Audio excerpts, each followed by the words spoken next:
You might think the cost of getting your clothing clean is just a little cash out of your pocket, but the environmental cost can be huge. That's because some of the cleaning solvents used are far from clean, and that's causing a multi-million-dollar problem that DTSC is tackling across California. We're here at the Technichem site. This site was used for recycling dry cleaning solvents. This particular property has soil contamination, and a lot of times the dry cleaning solvents would spill onto the concrete, move into the soil. One of the most common dry cleaning solvents is tetrachloroethylene, also known as PERT. It's a chemical that's terrific for getting rid of dirt and grease, but even at low concentrations, it can be toxic.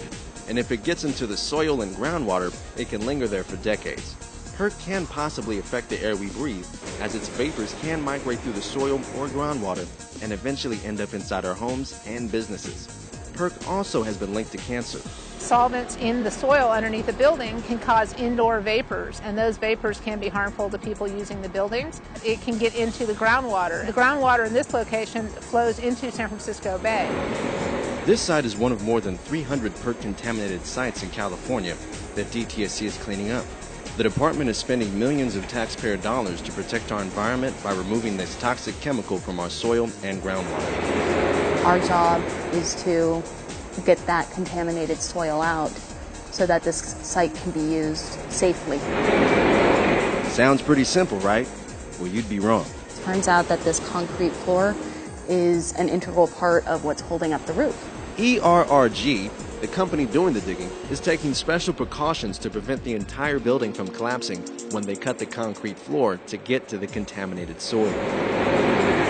To prevent the building from falling, they divided the floor by lettered sections. Then they strategically dug holes to get to the contaminated soil and keep the building standing. It's a dangerous and precise process that involves hundreds of hours of preparation, execution, and science. Those are undisturbed samples of the bottom of our excavation. Lab tests are done on soil samples to measure the depth of contamination. This tells the crew how far they need to dig to be sure that all the toxic soil is removed. The excavated soil is no longer just regular dirt. It's now hazardous waste which needs to be carefully disposed of. After the contaminated soil has been removed, it's time to fill the resulting hole with new soil.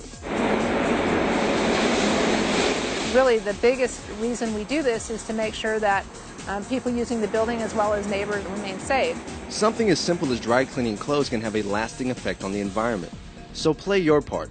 Ask your dry cleaner if they're using PERT or something that's better for the environment, and help prevent more expensive cleanups like this one from occurring all over California.